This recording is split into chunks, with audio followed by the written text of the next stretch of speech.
Vikings talk. It's Purple Daily on Score North and ScoreNorth.com. I tell you guys I love you. I mean it from the bottom of my heart. I will ride with this group until they don't let us play anymore. Yes, there he was. That was Kevin O'Connell after last night's loss to the Seahawks. He was still very much riding with his team. That was exclusive audio from the locker room last night. He goes, forget about the scoreboard. I will still ride with this group. Except for Ed Ingram. Yeah, when we're not going to ride with you. I'm going to cut a lot of you. I mean that from the bottom of my heart. You're done.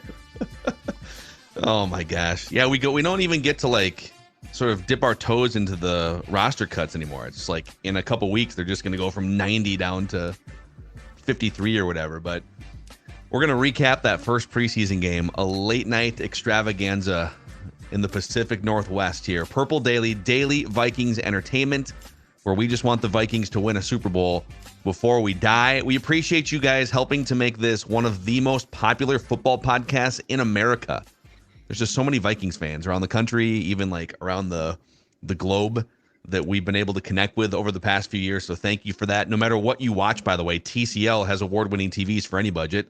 I was watching that game on a TCL TV in my office last night. Very exciting.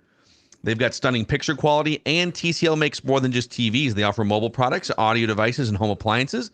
TCL brings you joy and simplicity through innovative technology. Learn more at TCL.com. Gentlemen, what was your biggest thought? We'll go through all of our notes and stuff, but as we embark on this live stream here, live on the Purple Daily YouTube channel, what was kind of your biggest thought or takeaway or thing that stood out last night? Oh boy. I mean, I got 5 pages of notes here, boys. So, I mean, there's a lot that stood out. But I think my biggest immediate takeaway, in fact, you know what? How about we do a good and bad? Because there's it balances out. And I will leave the guard play for you, Phil Mackey. So I will not pick that for the bad. But my good was everything we've seen, and I know it's a preseason game, but everything we've seen Jordan Addison do in training camp practices, he did last night. This looks, again, his health is going to be a concern. So I am not promising anything. He's a slight dude, but his route running, his footwork, that sideline catch that might have been that they didn't challenge, which, by the way, thank you for not challenging a preseason catch. But I disagree. He deserved that catch. Why are we not challenging that catch? Supposedly another angle where you can see the ball. He does not control the ball to the ground, though. But anyway, it's still a great play. It's still a hell of a play. So I would say that there's no reason to tone down the excitement about this kid, because that looks legit. And then I'm going to pick for my bad. This guy played a ton, and his style might have fit really well circa 1995. Lewis Cine has a long way to go. He doesn't, they talked about on the telecast, I think Pete Bursich, rightfully so, brought up, the pad level is often too high. But beyond that, he plays out of control, which is a safety I think you could do at one time. He is. He flies around, but it feels kind of disorganized, I guess. Right. It feels unproductive, practices right? Too. Mm-hmm. Like Bynum is really, you could tell, smart. Harrison Smith, and yes, Hitman puts some hits on guys, but you feel like he's got a purpose. That's my thing. What was Cine's purpose beyond trying to blow guys up occasionally, which again doesn't really fit this style of football that's played now. In fact, if you do that, a lot of times it's just going to draw a flag. Yeah, that definitely stood out. I mean, and just the fact that Lewis Cine is playing huge chunks of minutes. Wasn't he playing in the second half of that game for a while too? Like he's literally playing in the second half of a preseason game after being a first-round pick in 2022. Yes, just, exactly. While some of these other guys, the fact that some of these other guys in his draft class are getting the night off because they're starters, and he's playing in the second half, it just, I don't know, weird optics, I guess. So, okay, I'll give you, and we can go through in detail here, but just to rifle through the biggest positive, biggest negative, I would say I'll go with some different answers. I thought Luiji Vilain looked great last night. And he's kind of your guy, right? Didn't you kind of circle him early? Early in training camp. I like him. he came around, I think it was the first series of the game. He comes around on a twist for a sack, and then, or it was a hit. It was a near sack. It was a hit that kind of disrupted the throw. And then later on, he gets a strip sack to end the first half. So the Vikings could really use a third edge rusher behind Danielle Hunter. Not even behind Danielle Hunter and Marcus Davenport, but those guys are going to mix in. Last year, if you remember, maybe it'll be different with Brian Flores' defense, but they did line changes with their defensive line and edge rushers, where all of a sudden it would be like, oh, here's the third drive of the game, and it's Wanham and Patrick Jones are out there. So if Luiji Vilain, who he is a roster bubble guy, but if he keeps performing like that last night and keeps doing stuff like that in practice, maybe he becomes the third guy who can get some pressures on someone, or if Danielle Hunter misses a couple games. But he flashed at least 2 or 3 times getting into the backfield, and the strip sack obviously was one of the biggest plays of the game. So that was one of my biggest positives. And then I'll do the guard thing here. If you're Eddie Ingram and you're looking around the room, okay, here we go. All right, everyone. So I'm Kevin O'Connell. I'm going to give you guys the lay of the land here for the first preseason game. All of the starters, have a good time tonight. You guys aren't going to play. Kirk, we still want you to wear your helmet strapped up as if you're playing so that you can go through mental reps. That was hilarious. Getting the calls. I think it's for the calls, right? Like, that's why he's doing it. Yeah, of course, but most quarterbacks would just put a headset on so they can also talk back. And he did in the second half. Yeah, he put that earpiece in. So yes, Phil, you're right. Like the first episode of Hard Knocks, Aaron Rodgers was shown throughout the first game, the Hall of Fame game. He's got the headset on because he wants to talk back and interact with the coaches and stuff or whatever. Kirk's like, no, strap me in. I'm going to stand there and take mental reps for an hour. It's going to be great. There is no question. And I think this is endearing as hell. Kirk is embracing the geek. Yeah. He's fully embracing it. In fact, I saw something with him on Channel 11 a couple of days ago, a sit down with Jana, and it was great because he's talking about, I'm just a nerd.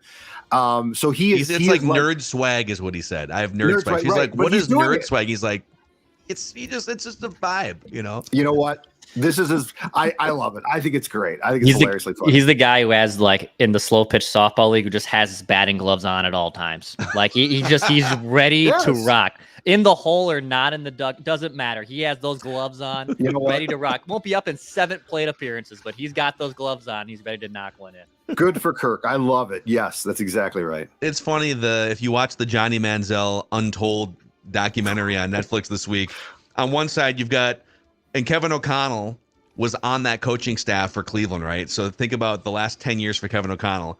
Earlier in his coaching career, he literally is wondering if his starting quarterback is back from Vegas yet on a game day Sunday. Mm-hmm. And on the other end of the spectrum, his current starting quarterback is strapped in, helmet on, first half of a preseason game, going through mental reps. I love it. So it was awesome. But yeah, just back to all right, all the starters in the room, you guys get the night off tonight, except for one. Ed Ingram played, I think it was 3 series to start the game, 2 or 3 series at right guard. He got pushed around a lot by Seattle's backups. A couple really glaring things in there. I guess if I am Dalton Reisner's agent at this point, and we had my client had a great time meeting with you guys, but Vikings are saying we're still trying to sort this thing out. You can come on in here and compete. I'm calling them again after what I saw last night and saying, are you sure it's a competition if my client comes in? Or can we just be done with the Ed Ingram thing? So I think the question would be, can Dalton Reisner play right guard? He's been left guard for the first 4 years of his career. And my offensive line sources, who would know more than all of us, are saying, you could make it happen. You can make it happen, or you can move Cleveland back. He played some right guard early in his career, right? You could find a way to make it work with Cleveland and Reisner in some form.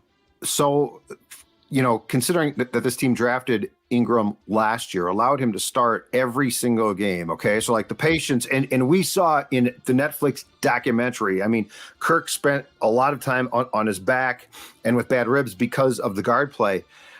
So what do we think is what's the trigger point here then? Because last night looked awful, but they've clearly invested a lot too. So at what point do they say, Ed, we're sorry, we're probably not going to cut you. You're a backup, but we can't make this work. Like, when does that conversation take place hypothetically? Do you guys think? But don't you think it starts taking place after you decide, hey, you're the only starter that's going to go out there? Dude, they didn't even play Brian Asamoah. They didn't play a Caleb Evans, right? I mean, some of these guys they play him. They played a Caleb Evans. Okay. Caleb Evans started, and Asamoah, I think, is dinged up. But I mean, the fact would he have played? I think he would have. Okay. They played more guys than I thought they might. But the point is, like, and I'm not trying to defend Ed. I'm just saying what we saw last night's not workable. Yeah, but like, I guess, regardless of like who played and who didn't around the same age and draft class, if you're the only offensive lineman playing against the other team's backups and it's kind of a grind for you and you're getting pushed off the ball, wouldn't that be the conversation today and tomorrow that, okay, can we, with Kirk Cousins as a pocket passer and all the hits he took last year, we got to get the Peter Griffin sounder. Can we get that or no? I think we have it somewhere. Like, can you really proceed forward like this? Can you proceed forward with wishful thinking again with your interior offensive line? I just know it's not fair. It's not fair to Kirk at this point, right? Well, and the passing game. Like, that's the thing about this. You've got Justin Jefferson. Addison looks like, if he stays healthy, the real deal. KJ Osborne's a good player. Like, how do you justify, hey, you know what? We are a pass first team. You know, we are going to be the 2023 greatest show on turf, except for one problem. Our quarterback doesn't have time to throw. Yeah. I don't think you can justify it to anybody. Yeah. Yeah, it's I don't know, man. There's going to be, and the joint practices this week too, because so today is Friday. You do have a few days until the Titans come to town, I think, on Wednesday for the 2 days of joint practices. So facing another defense, and I think that's going to be even a tougher test because he's going to be facing a really good defensive front of starters at practice in different situations and stuff. So shouldn't you have a pretty good idea after like Thursday's joint practices if you can push forward with Ed Ingram as a starting right guard? Yes.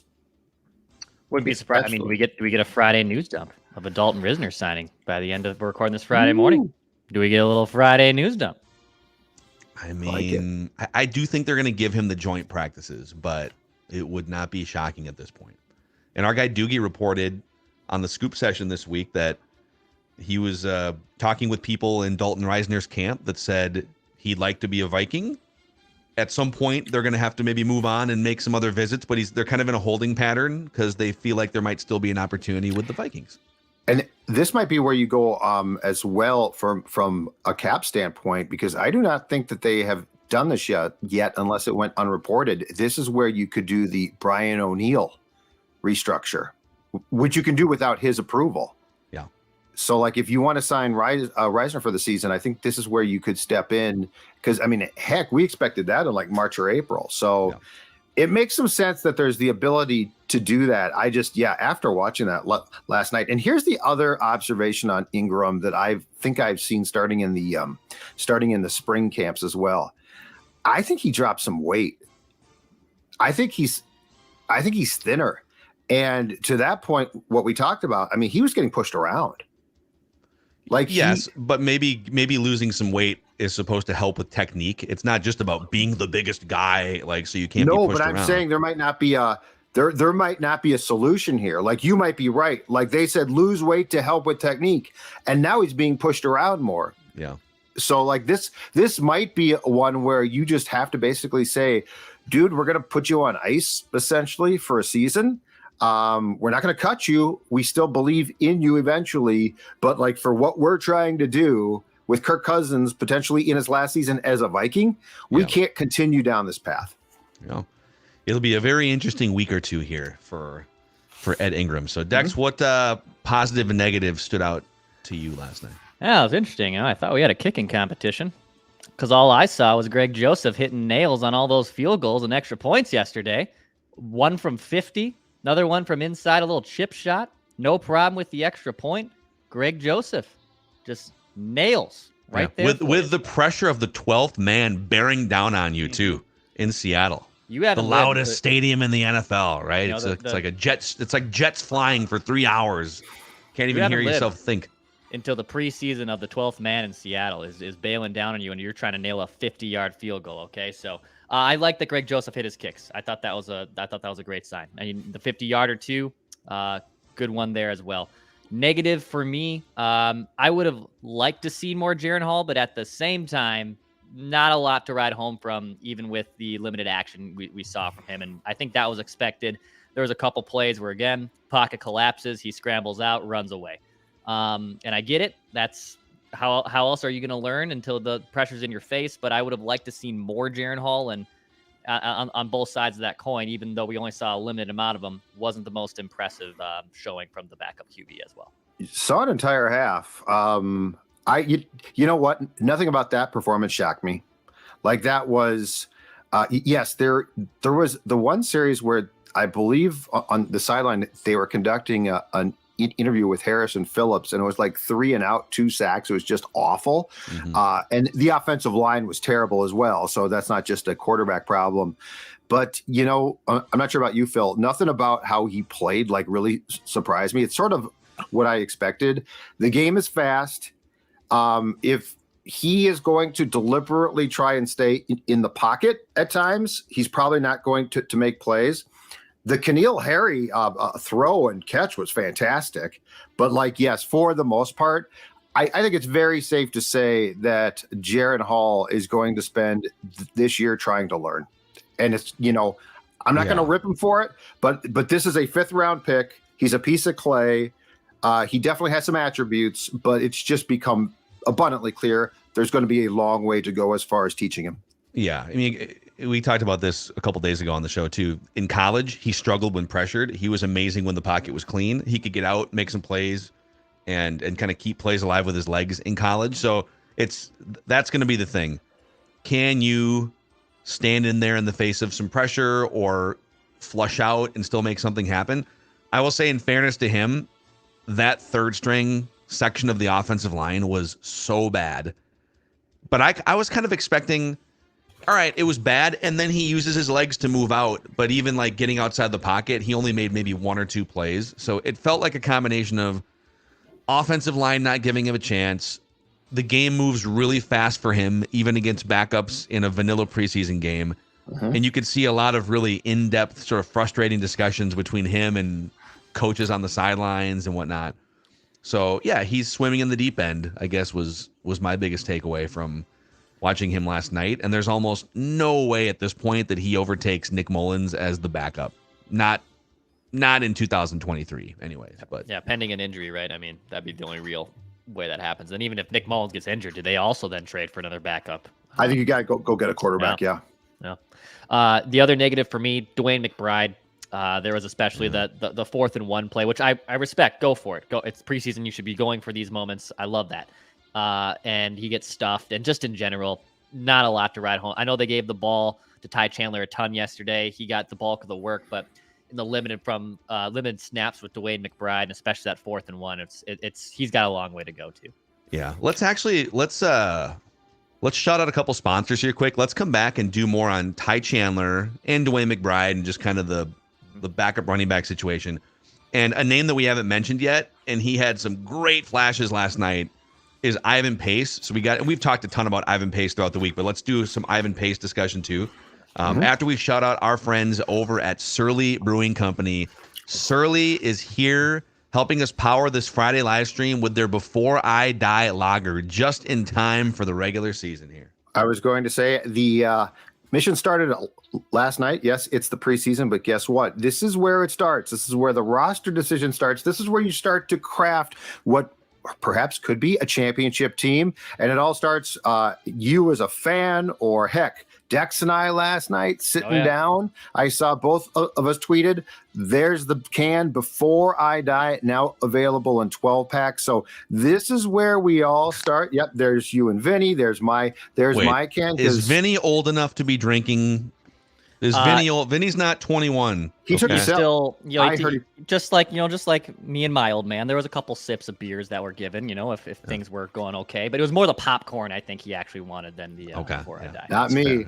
Not me. I was after this thing right here, and it was delicious. As I watched the beginning of another season, a franchise born in 1961, Before I Die, Surly Brewing. Of course, there's Before I Die, Furious, Logic Bomb. I could go down the list of delicious beers. No matter what you're drinking from Surly, though, show us your cans at Jay Zolgad on Twitter. Yeah. Or show X. us your X. Yeah. X. Sorry. X. X us your cans, I guess. I don't like it. Hey, also, it's still definitely lake season here. People freak out after the 4th of July. Like, summer's almost over. Cool. Just enjoy the moment. Enjoy the moment, okay? So Power Lodge and Miller Marine are here to help you with throttle therapy, Judd. Look, there's Judd right there on his Bennington pontoon. Yep. Oh. And Phil is so right too. Yes, it is getting closer to back to school time for kids. But you know what? You're an adult. You're not going back to school. You know where you're going? The water, and it's gorgeous, and there's plenty of time left to get out there and enjoy the days. And heck, if the kids are gone, gives you more time to enjoy, less maintenance. So you know what? Get out there on that Bennington and enjoy throttle therapy. It's exactly what all Minnesota sports fans need. Yeah. And by the way, this Saturday, so Power Lodge is celebrating 25 years in business. So the Ramsey Power Lodge location from noon to 2 this Saturday, the Score North and Tom Bernard podcast promo teams are going to be out there, the street team, if you will. And they have Gophers Cornhuskers home opener tickets, lower level 50-yard line to give away. So stop in sometime between noon and 2 at the Power Lodge location in Ramsey. Okay. So Ty Chandler looked really good last night. He looked pretty good in pass protection. He was, Kevin O'Connell made a point in his halftime interview with Ben Lieber, just said, quite frankly, there were some plays that weren't that well blocked, and he still found a way to sort of shake and slither and move his way for yardage. I think he wound up with, an average of like 4.5 yards a carry or per touch or whatever it was. So it wasn't an outstanding performance, but, considering that you're playing with backups, the offensive line didn't get a ton of push. He looked competent. Did he make you guys feel like, okay, all right, all the consternation over, life after Dalvin Cook here, that Ty Chandler could be a very competent number 2 to Alex Madison? Do you feel that way today? So I watched that game, and he did. He looked good. He looked damn good. And I'm watching that game, and I'm like, I said to myself between sips of Before I Die, Judd, did I miss something in like training camp practices? Like, did I not see this? Because I was not impressed. Like, he's okay, but like he was impressive last night. And I thought to myself, am I like not seeing this clearly from our view up there? And O'Connell then said something post game that confirmed, no, Judd, the Before I Die did not cloud your judgment. O'Connell's post game press conference, he said he now has to show this in practice when the lights aren't on. Oh, he took a very direct, it wasn't a shot. That's not a fair word. He very directly said, yes, he's not showing this like that. Cause Phil, I'm not sure about your personal views, but like when we watched him in practice, and look, they don't tackle and things like that. I get that. That's what's hard to tell with running backs. Yeah. But I just haven't been super impressed. He caught passes last night. I thought he made some nice plays in the pass game. Obviously, ran the ball, and as O'Connell said, first contact didn't necessarily stop him. And more importantly, I saw at least 2 or 3 occasions where he picked up a blitzer. I mean, he made a great play. There was one in particular where he made a late pickup that was fantastic, and he didn't just touch the guy. I mean, he blocked him. It was a good block. So anyway, but I thought O'Connell's challenge, as Deck said, that's a perfect word, was confirmation that nobody is seeing this on film from Egan. So now he has to prove, and I think he did this last year as well, he has to prove that the preseason can be carried over to a far more consistent basis. Yeah, and I think the other thing, I agree with everything you just said. Having been at some practices, not as many as you, it didn't feel like he was flashing or jumping out, but there's certain positions that are just hard to gauge in practice. Running backs, a big part of their job is breaking tackles and gaining yards where there are no yards, and they're not finishing plays like that in practice because they're not tackling. So I think you are going to learn more about running backs in an actual game or maybe even a joint practice than you would in your own practices. But the other thing that stood out is just if you're wondering where guys stand on the depth chart, Ty Chandler was the horse in the first half. Mm-hmm. And then they sprinkled in the XFL guy for some snaps and series. And then they brought in Dwayne McBride.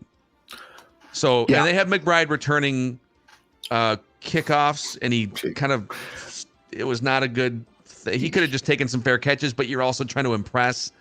But it's like Ty Chandler, gap, all the other running backs fighting for the number 2 spot. And that's what I learned last night. And Wong was supposed to be too. That's the problem. He's been out for weeks now, and we don't know when he is coming back. But the goal clearly, and the first unofficial depth chart had Wongwu above Chandler, and I think that they were impressed in the spring practices with what Wongwu did. McBride was sprinkled in, I want to say, for at least a play or two in the first half, and it is rough. He's a practice squad guy. He is, and he's there's not no way around that. 53. Yeah, no, there's no way around that. But yeah, I think what we're looking at is this. Can Wongwu get back soon to at least show what he can do in preseason games? Because if he can't, if there's a concern here about a long-term thing, I think you might need to look long and hard about some type of signing or eventual waiver claim, if nothing else, to put that guy behind Chandler if Smith from the XFL does not work out. I mean, would you even say Smith could be ahead of Dwayne McBride on a depth chart at this point? It looked like that to me last night. And that's what I thought too. He knows what he's doing more. Dwayne McBride does not. You can tell there's some serious blind spots and flaws there. And and I'm sorry. I know you're trying to make the team, but that decision to bring that kick out was asinine. Yeah, he's trying to show something. Yeah, I get it. I think you'd rather err on that side if you're trying to make the team than just take a knee. But then they're also looking at decision making, or maybe they're telling him, hey, it's a preseason game. Let's see what you got. Take it. They might be instructing him to take those out, but it did not go well. Ivan Pace, who I know that we're now 30 minutes into this live stream here, and we have not talked about a guy that's getting probably the most buzz of any fringe roster guy. I don't think he's a fringe roster guy anymore, is what we're learning here. He's a bad man. Did you see some of the run plays he blew up last night, whether it was taking out an offensive lineman or just sniffing out the right gap on his own? He blew up a run play in the second quarter by just destroying Seattle's backup right guard. And the running back just kind of fell into the jumbled mess. But there were a couple times where he would get swallowed up by big offensive tackles out in space. He's 5'10". He doesn't have long arms, so that can be a thing sometimes. But when he can dictate and move forward, as Arnold Schwarzenegger would say, then he is a bad man. It's the going backwards and getting out in space thing that I think is going to be the question for him. Yeah, I'm very curious if he does play. What are they going to do, especially at the start of the season, to make up for what are probably going to be deficiencies in the pass game? And that's where your safeties can't screw up. That's where you need your safeties. But anyway, I liked his style of play. He sort of brought the style of play that we're expecting from Asamoah, and he might actually have better instincts. So I am very curious to see who gets the start September 10th. I think it's Asamoah still, but I'm not as convinced, not nearly as I was a week ago when I thought this was Asamoah's job. You could say Ivan Pace is a dangerous man. And that's to borrow a phrase from LA Knight at Raw on Monday at Target Center. He is a dangerous man. He blew up that guard on the one play that stopped the run as well. Yeah, I mean, he's going to challenge Brian. And I guess there's two ways to look at that. Is Brian Asamoah really as good as we think he is? Or is Ivan Pace just a better football player? Is Ivan Pace just a better player for this scheme than Brian Asamoah is? Yeah, just keep in mind the pass game. So once games start, that's going to be the key. Because if he is shaky at all, they'll destroy him. He'll become unplayable. I love what he does against the run. I love the fact that he plays what seems to be a Brian Flores style. But when Kendricks was at his best, keep in mind, Eric Kendricks was brilliant against the pass. Yes. Absolutely brilliant. And when I say sort of moving forward versus moving backwards, it's a lot of it's like run game. And for Ivan Pace in college, he was the most prolific pass rushing inside linebacker in college football. He had like 12 sacks as a freaking middle linebacker. And it's some of it's what they were asking him to do. But when you're dropping back into, and that's where peak Eric Kendricks, you're right. He would drop back into coverage. He would pick off passes. He would stay with tight ends. He would stay with running backs. Can he do that part of it? Because it's one thing when you're blowing up a run play, that's great, but that's only like 40% of what you're going to be asked to do. You're going to be asked to be chasing guys around. Dude, I mean, Jordan Hicks and Eric Kendricks graded really well in the run stopping game last year, but they got smoked by running backs, tight ends, receivers coming across the field. So those are the big questions that sort of remain for him. Can we have an emergency pronunciation meeting here too? I've seen a lot of people this week say that it's not pronounced Asamoah. Yeah. And is that Stella who has some takes on this too? It's Ryder and Stella. Long story short, Dawn and her friend are on vacation this week, and they're conducting a garage sale in our backyard here. Oh. And it's going to start at noon. And so the dogs are, and I just told Dawn at the start, I said, you're hosting a garage sale today? I have nothing to do with it. I'm leaving. What's the house your address? As soon as I can. Tell the audience. I'm leaving the house as soon as I can. I have no interest in giving my address out. I have no interest in this garage sale. I'm contributing nothing to it. I help carry some stuff out. That's all I'm doing.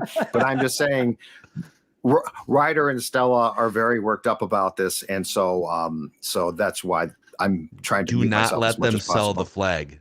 Don't let them sell the Vikings. Oh, the room's untouched, right? I was as nice as I could be, but I said, because she said, can I sell some of your stuff? And I'm like, no. First of all, you have no idea how to price it. Second of all, this room is a treasure trove. How would you price certain things? How would you price it? How are you want to charge more for things than she does? Or how are you going to price this Rod Crew card? Because, you'll sell it for 10 cents. Yeah, that's worth at least 75 cents. I feel like that random cardboard thing that's the difference between the cards today and the cards back. Like back in the day, they would just print out 1 million wax box copies of the same card. Now there's more rarity with these new cards. This is a Carew from 1979. So I mean, this was a rarity one, far more. Okay. The wax crap took off. I hate that stuff. Okay. So yeah, anyway, go find Judd's garage sale today, people. Apologize for the dogs, and the flag is, in fact, you know what? Hide it. Flag's going nowhere. Flag's going nowhere. Good. The flag stays here. The flag stays here. So back to your actual answer, though, or question, I should say, on Brian Asamoah. So I'm going to put this in the Purple Daily YouTube comment section because this is exactly from the Vikings OMG media site. So they put pronunciations in here. Correct. And Pro Football Reference also has it as Asamoah. But there's like a wave of people this week that are saying it's Asamoah. No. Brian Asamoah. Until the Vikings say otherwise, we're going to go with their pronunciation, Asamoah. Didn't he also, he did a like the ride along in the golf cart, and he explained this, I think, as well. I'm having deja vu over this. He like talked about this time last year and with Gabe in the golf cart as well from his from his last name too. So yeah, but Asamoah is what the team is giving. So I'm going to go with the team. No, they did one time. They gave us Shanko. Oh, I'm sorry, it was Visante Shanko, right? And then Visante came out after like his third year with the Vikings, and he said it's actually pronounced Visant, but you guys have been saying it one way for 3 years, and I didn't want to, as a young player, didn't want to correct everyone. But yeah, my name is actually Visant Shanko. Remember that, Judd? Yes. I could never figure out if that was a spoof by him too, because he was a goofy guy. I actually liked him, but I couldn't was that real or was that a gag? But until Brian tells us he's changing the pronunciation, or that the Vikings have been doing it wrong, I'm not going away from Asamoah because I finally got my damn head wrapped around it. Okay, but now people are saying that he did go on Vikings Entertainment Network at some point. Oh, we have conflict in the YouTube comment section here. Well, we're going to have to check with the Vikings then. He's a starting linebacker, so we should get a clarification on how he wants his name to be. I'll text PR right now. Okay. Can we maybe PR get right now. would they answer maybe on the show here? It'd be great if we could put an end to these shenanigans. I'm going to text He needs to pick a lane and tell us how to pronounce your name officially. Okay. Don't be shy, Brian. Other things, by the way, while you text Vikings PR on my list, I thought Brandon Powell and Jalen Reagor both showed up pretty well last night. Brandon Powell early on, he got open a couple times. He seems to find ways to run good routes and get open. But then Jalen Reagor, what did we say in sort of the things to prove episode from yesterday? That if you're Jalen Reagor and you're a former first round pick and you're going into like your 4th year in the NFL and you're still playing in a preseason game when all your peers are not, go run some good routes and go dominate. And he pretty much did. He caught like 5 passes. He got open a bunch of times. So I was actually pretty encouraged by both Brandon Powell and Jalen Reagor last night. They both played well. Yeah. Now Powell, I still think Powell's reliability is going to be huge. I think that they like the fact that they know exactly what they're going to get, and it's not necessarily going to knock your socks off. But if he has to play, he's going to do the right thing.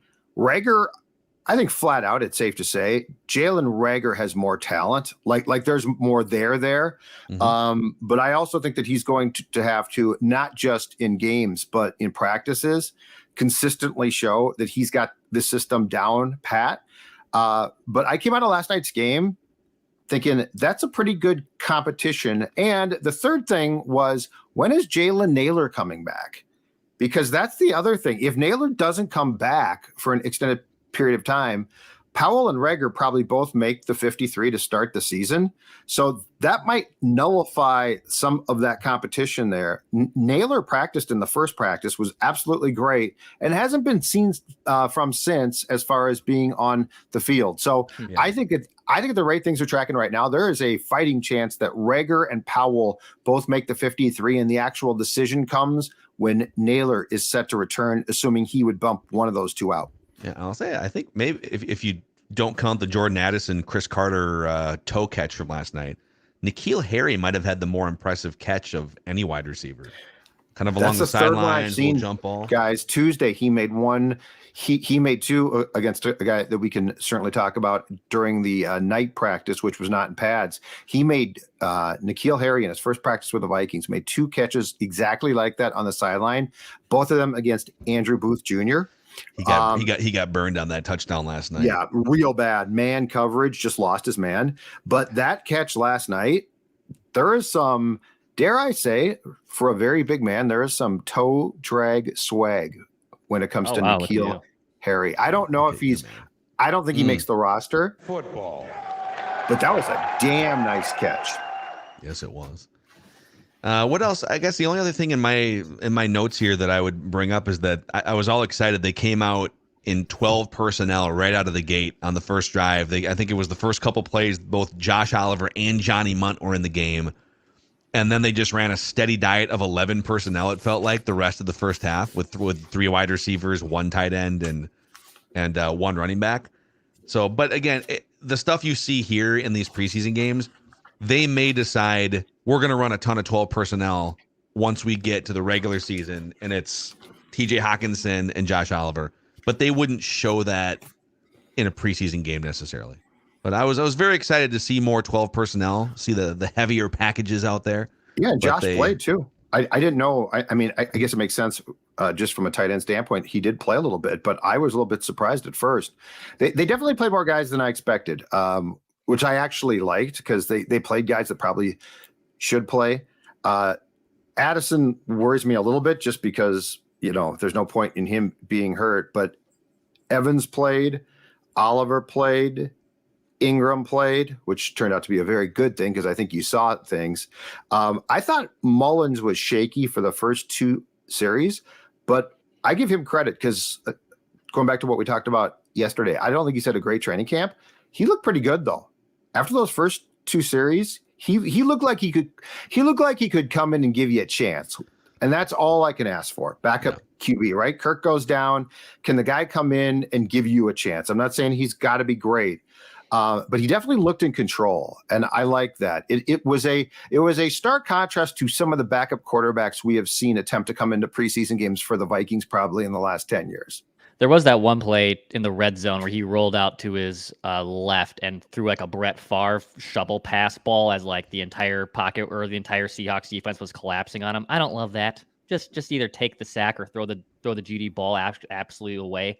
But because there was the Washington game, even when he had to come in for Kirk for the one play, he almost screwed up that handoff too. I think he's mostly a capable backup, but dude, just kind of know your role too. You don't have to be he's a little too reckless for you. Yeah, just be simple out there. There's he's a dangerous man. He's dangerous man.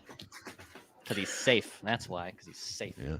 Hey, on Booth last night though, I'm concerned. Okay, now I know he was hurt for a few days, but he didn't play until the second half. Like, I didn't see him on the field once. I mean, this is a second round pick from a year ago. As Phil referenced earlier, when he did play in man coverage, he flat out got beat on a touchdown.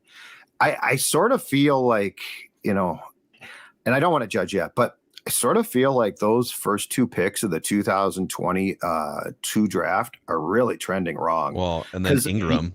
Ingram. But I mean, I'm with you, Phil. Cine's playing into the second half extensively, which is basically saying we got to get you some time here. Yeah. And what I saw, I didn't really like. Booth, again, and it's going to help a little bit. I'm not trying to seek forgiveness for Kwesi, but if Evans can start it, he's a 4th round pick from that same draft. So it's going to help a little bit if he can. But Booth looked completely lost. It's just like, those picks are not tracking right. Like, I keep waiting for a day when somebody one of them's like, oh, okay, they're fine now. I don't see that yet. Yeah. I mean, the good news is they have some guys later in that draft that look like they're going to be starters and contributing and stuff. But yeah, it's like, man, when your first 3 picks are playing significant preseason time in their second year like that, and then struggling in a couple cases, it's not, I'd agree. It's just those picks are trending in the wrong direction here. And we'll see what happens. You know who's trending in the right direction is Cody Finch and our guys at Finch Home Solutions. Maybe they can be trending toward your home to help fix electrical issues or whatever it is that you may need fixed. And I guarantee you, Cody and his team at Finch Home Solutions, all huge Purple fans. In fact, look at that van. That van's going to show up at your house. Does that van not scream it's football season? Cody's a huge fan. I guarantee you he watched that entire game last night. But his thoughts were not just on football. His thoughts were also, as they always are, on any electrical issues that you might have in your home, big or small. I'm talking about something as simple as a light fixture that needs to be replaced, or something as complex as the rewiring of your entire house. There's no project too big, no project too small for Finch. They're going to come to your house. They're going to give you honest answers. They're going to be fast, efficient, courteous. And yes, they would love to talk football as well. I mean, with that truck, how can you not want to talk football? 612-357-2604, 612-357-2604. A free electrical panel inspection right now, if you so desire one from Finch, or $199 home safety inspection, both absolutely important. Also, finchhomesolutions.com. Can go online, fill out a form. They will take care of whatever is wrong. And as always, remind them the guys from Purple Daily, Declan, Mackie, and Judd sent you. That helps us, and Finch wants to help you. FinchHomeSolutions.com. Yeah. I think that's a wrap on our thoughts there from the first preseason. Oh, can I give you a couple more? Like, I've got notes. I've got notes for days. And I won't give you days of notes. Okay, we saw last night, Bursich referred to it, but I didn't feel that he paid it the just due. And if you could put your finger on the football sounder button. Very needy right now. We saw Big Dime last night. We saw Big Dime employed. And as Bursich said, that is we have not seen a dime. And it's not a dime. It's not a traditional dime. A traditional dime goes with 5 corners and a linebacker. This was Big Dime. 3 safeties, 3 corners. Okay. A big safety. So who was the big safety last night? So the big safety is going to be Metellus, but you know who played some, and I'm telling you, he's tracking, he's coming. They like him. Theo Jackson, number 25. There was a play last night where Theo Jackson, it was in the red zone for Seattle, and Theo Jackson was the deep safety. He's standing on the goal line. I think the line of scrimmage is like the Vikings 15. It's a run play up the middle. Theo Jackson comes all the way from the goal line, flies into the play while it's going on, perfectly legal, and is the final piece of the puzzle to stop the play. Wow, dude. Wow. Big dime. Already making an impact in the first preseason game. You're seeing, and the last thing is, and this can be fixed, the penalties, though. You got to clean those up. A lot of weird,